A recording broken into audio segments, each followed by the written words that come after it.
Yan, nandito na sila sa school nila. Yan. Habang wala pa yung time, andyan sila nakaupo, naglalaro-laro. Yan.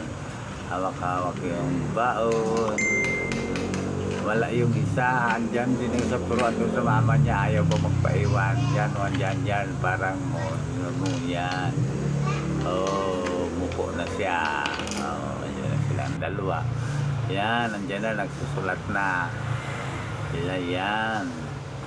Tapos nagdo-drawing. Mamaya papakita niya yung drawing niya. Yan. Nag-study na sila. Ganyan talaga. Pag nag-aaral ka, kailangan mag-study. Yan, tingnan nyo. Kalawiti pala siya, kalawiti oh. Diba? Yan. Yung isa dun sa malayo. Yan. Marunong na magsulat.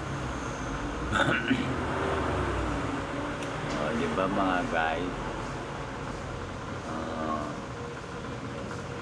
Mamaya pakita niya yung drawing niya. Madagdag mo to sa money mo. Yan ang drawing niya. Thank you.